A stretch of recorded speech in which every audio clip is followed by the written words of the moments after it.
is CGTN, China Global Television Network.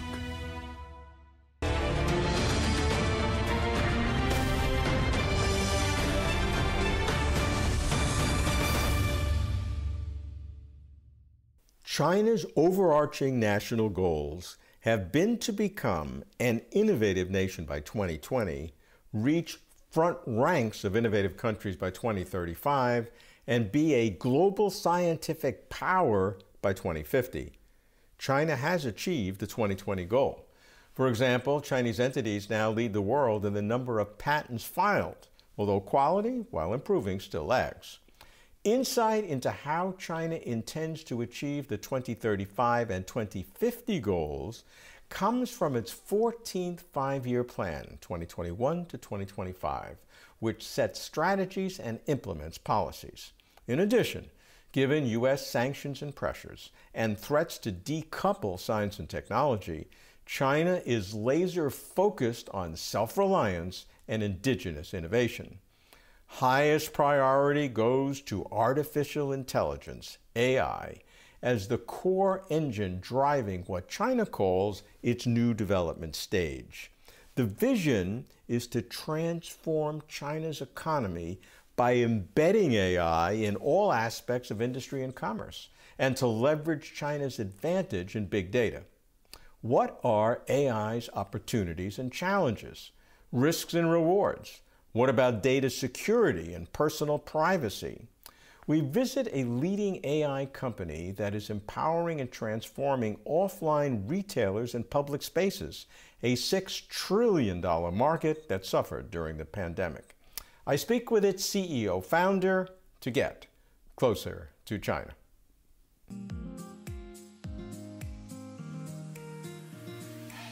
Ever imagined you could check out each retail store in a spacious mall on your phone and do the shopping? Even visit an art gallery? This is a hybrid model of art and commerce. Launched in March 2020, K11 Go, a multi-dimensional digital hub available on smartphones, creates a seamless integration and digital experience for customers and tenants. This was an innovative action taken to counter the economic winter many offline retailers faced during the pandemic. With many lockdown and control measures, many offline stores had to close. Even when new COVID-19 cases in China reduced sharply in March and offline retailers gradually opened, sales did not return to normal. A survey conducted by the China Commerce Association for General Merchandise in mid-April suggested that only 77% of retailers received at least half the number of customers as before the pandemic. How can offline retailers revitalize in the post-COVID era? And in the long run, how to be competitive amid ever-growing e-commerce? These are the questions for many offline businesses, and this is where companies in China with frontline technologies can offer a hand. And over here, you could see we have this a very integrated robot. So basically, in the middle there is a LiDAR. So you could kind of scan the space into 3D point clouds.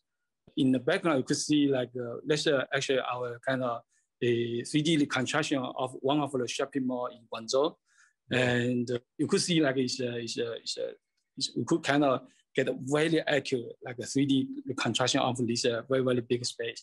For that big space, how many robots would you need and how long would it take? But right now, with this integrated system, we only need about 1 day to finish it. Really? Wow. Yeah. And also because the data processing is on-site, you could get very quick feedback. After studying and working in the U.S. for 15 years, Dr. Lin Yuan Ching returned to China in 2015 and served as director of the Institute of Deep Learning at Baidu. In 2017, he became an entrepreneur and founded his own company, IB, meaning AI2B, with a goal to empower and upgrade vertical industries with artificial intelligence technologies.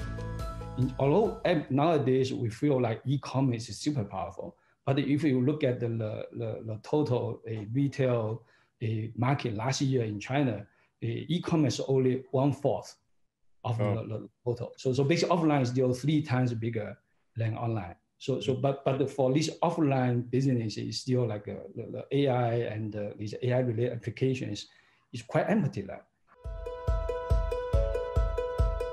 This is China's first VR mall, designed to provide consumers with shopping experiences even at home.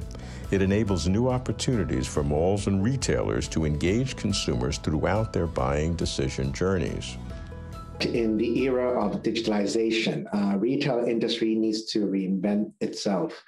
And nowadays, consumers are looking for knowledge capital, which is far beyond traditional shopping. Therefore, we have been upgrading our business through strategic innovation and also high-tech investments. So while COVID-19 is upending our world, particularly on retail industry, we keep reinventing and seeking potential opportunities amid challenges. What specifically will it do, especially that I can compete offline with online?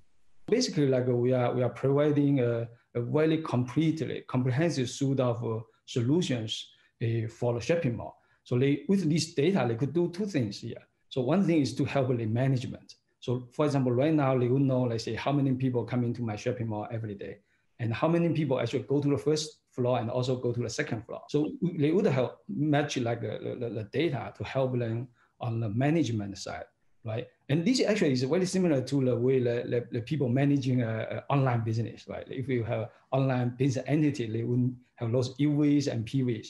But traditionally for offline, there's no such data. What were some of your early challenges? It's difficult to start companies. I've been involved in several, and so I know. It has been very challenging in the first 2 years, I would say. So it's because like so first I think we started off with this.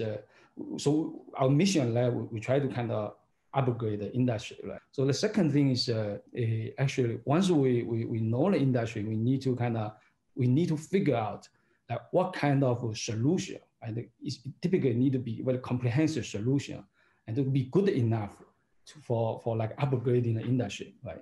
And you could remember, you could see like this never going to be a simple in technology, because if it's simple, like someone already did it, right? Yeah. So basically, like that means like we actually need to kind of start out and to develop like very sophisticated technologies.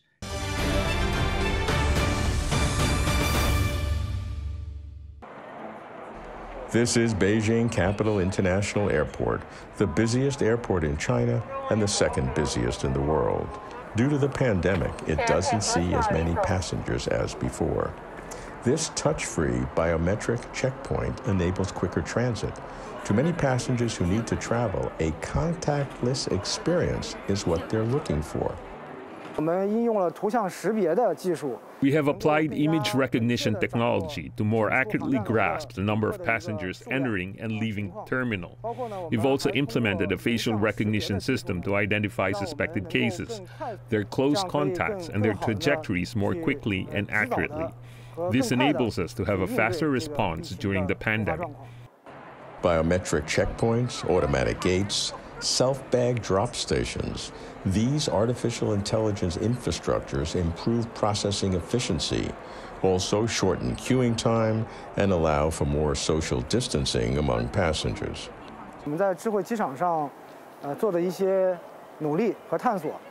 We have made some efforts and explorations to build a smart airport. Our understanding of a smart airport is to transform and digitize the airport's infrastructure so that more of our offline services can be transferred to online, helping us better understand the operation of our airport and the needs of our passengers. The investment in digitization better connects our airport services with the needs of passengers. Dr. Lin's company is one of many technological providers that help build Beijing Capital Airport's digital infrastructure. But introducing AI into public areas is not without controversy. As we all know, the major technology companies in the US, the global ones, have used data that they've gathered from people, which nobody seemed to care about, but they've made, trillions of dollars of market cap based upon personal data. So this is a very sensitive issue that people are now beginning to wrestle with, both in terms of the economic allocation of data and the privacy issue. So most of our kind of data collection is on this anonymous counting, right? And here is a kind of in some sense is not kind of related to any like a personal entity, right? Mm-hmm. And so that's one thing. That's the first thing. So the second thing is, of course, if sometimes people want to get more personal experience in the shopping mall, right? And then we actually acquired our system to get people's consent before we could provide any we could collect any personal data or provide any this personal service.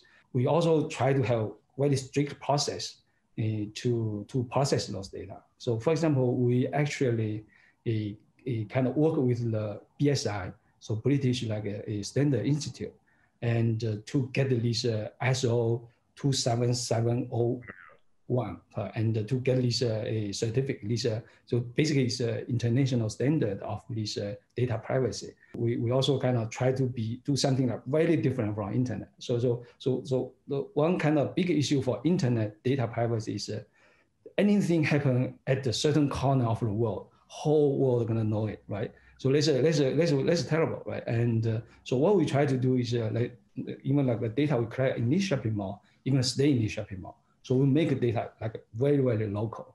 So it's not like any like a personal data never if it happen, just gonna happen local. I think in US people would often say like things happen in Vegas, gonna stay in Vegas.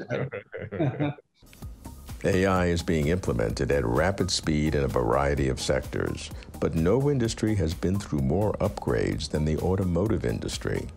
Artificial intelligence is not only changing the cars on the road, but also the factories that build them.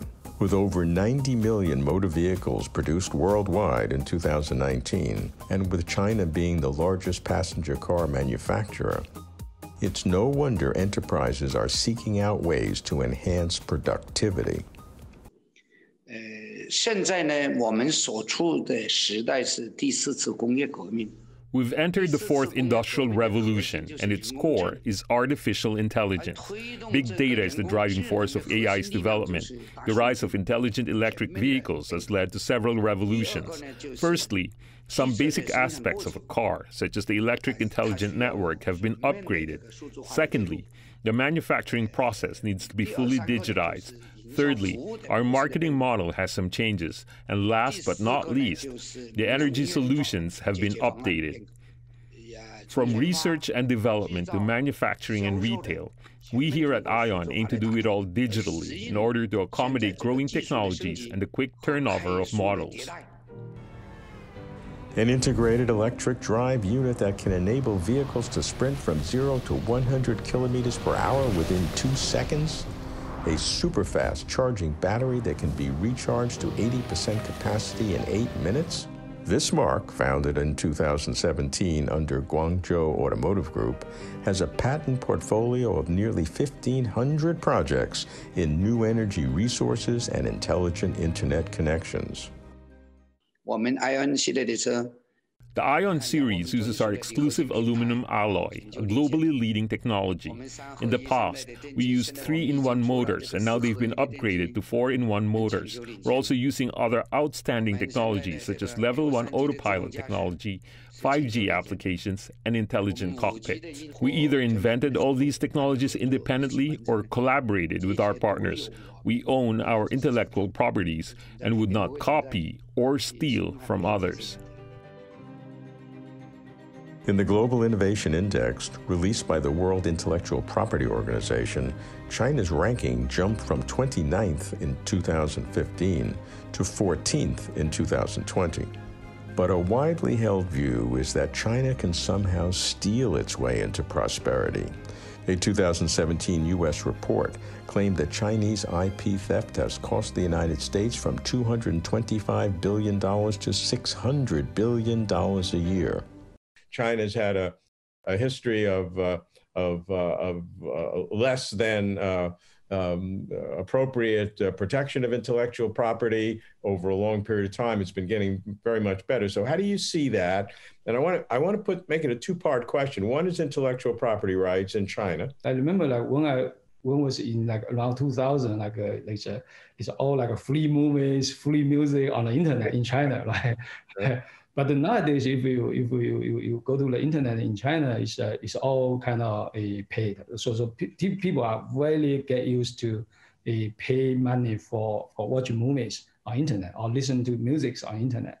Yeah, and I think the protection of intellectual property, I think, have been improving quite significantly in the past decades in China.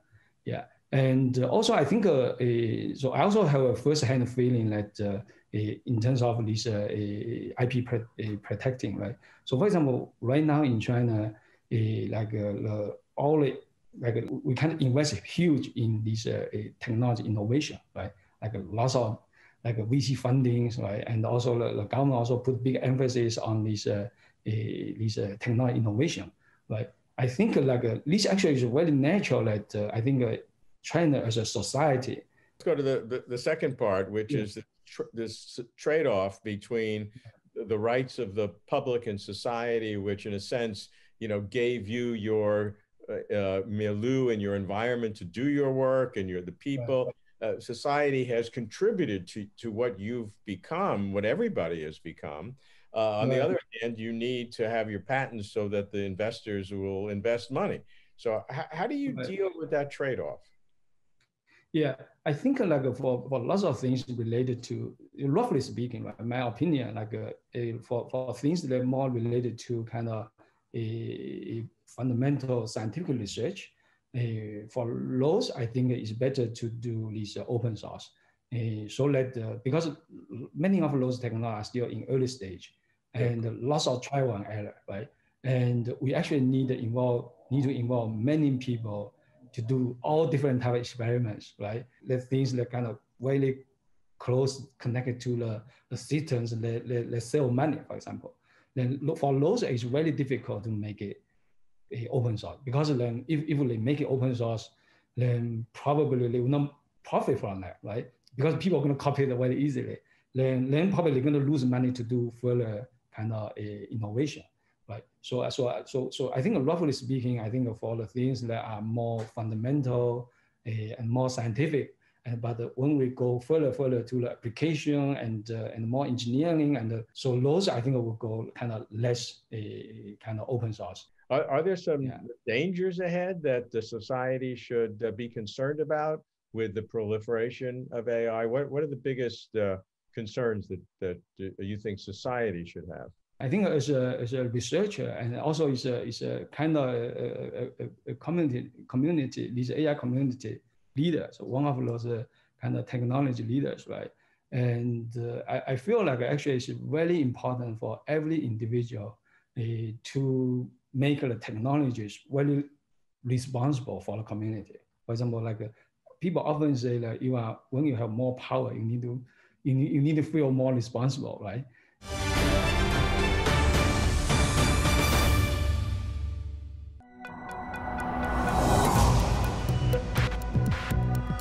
Each day, there are millions of stories. Each one can open new perspectives, new possibilities. Wherever you look, we are there to see, discover, explore. We put the pieces together to find what really matters to you, all around the world, all around the clock. Our reporters are at home across the globe.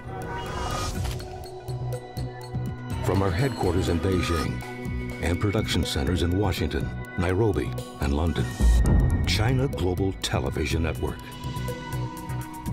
Stories from across the globe, reaching people across the globe. CGTN. See the difference.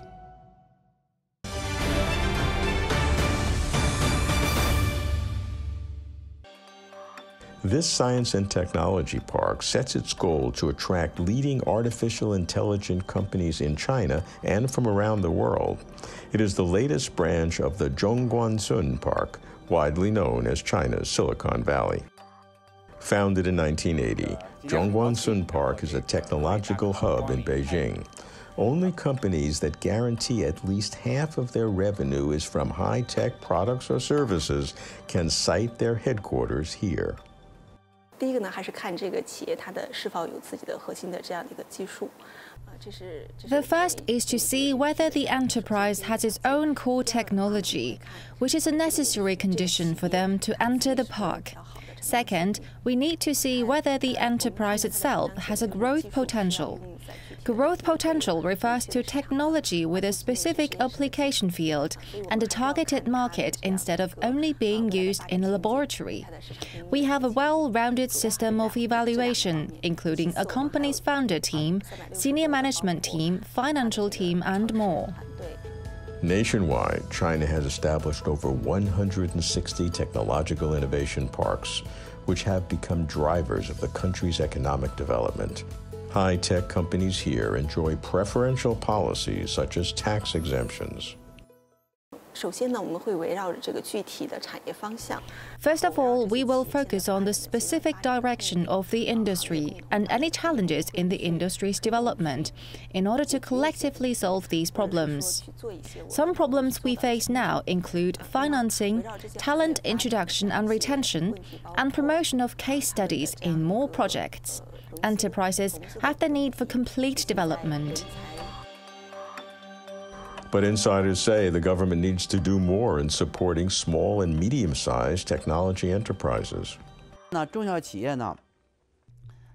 common problem faced by small and medium-sized enterprises is the difficulty to raise funds. They have to bear a high cost.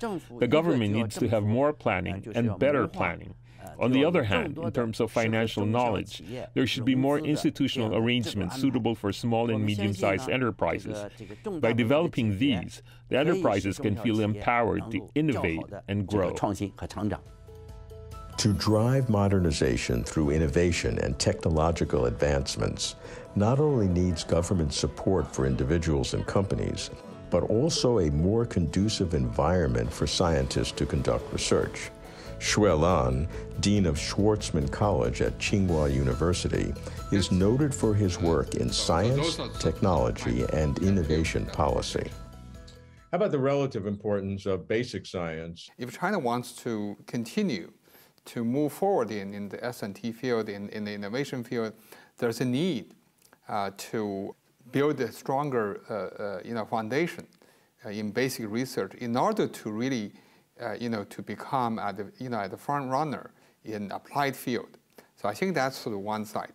The other side is also that China now feels that given its current S&T development capabilities, China should contribute to the global science, to the global knowledge base. China is going to really emphasize on basic research, building national labs, building some sort of regional-based international S&T centers. So there's a whole set of real activities that's going to be put into place. And the second aspect is, of course, is to promote, to make the enterprises, the core, the sort of driving force of innovation. And the third, I think, is also to put emphasis on people, because ultimately, I think innovation relies on people's creativity. And the last one is on how do you, institutional innovation. I think China still, there's a legacy of the old systems and how you can change that so that to fully tap into people's creativity. On the other side is that how actually to make this, idea of innovation-driven development to permeate into the whole system. So that means that in terms of your economic development, in terms of social development, in terms of digital transformation, so every aspect of the next stage of China's development will be driven by sort of innovation. At this year's Two Sessions annual political meetings, China's development plan for the next 5 years prioritizes scientific and technological innovation. China will stick to the innovation-driven development strategy and accelerate the building of a modern industrial system. China's research and development spending will increase by more than 7% per year, which is expected to account for a higher percentage of GDP during the previous 5-year plan. To gain first mover advantage, China intends to be more forward-looking by vigorously developing new generations of high-tech industries and enterprises. But experts note that there is a gap between intention and implementation. In China, there are still insufficient capabilities for advanced technological innovation. S&T's funding system in China now, I think, it's very much driven by project-based funding system. Now, this was the result of the 1980s reform, because at the time, government money was allocated, to institutions, and that created so-called blind ball problem. So those institutions, they actually do not necessarily do well, but they still get the funding. So I think in many other countries, you have many sort of research institutions, such as the US national labs. They are not based on individual projects. They are based on, sort of allocation. You have your mission set, and we allocate, money yearly basis. So I think that's the kind of a transition we also need to think about, not just purely based on project based. So that's, can reduce a lot of inefficiency in the system. The second is that in terms of a compensation system, currently, I think the compensation is set artificially very low. So that's what I mentioned, that for young researchers, they can't even afford to live a comfortable life in terms of renting, paying the rent, or buying a house or whatever.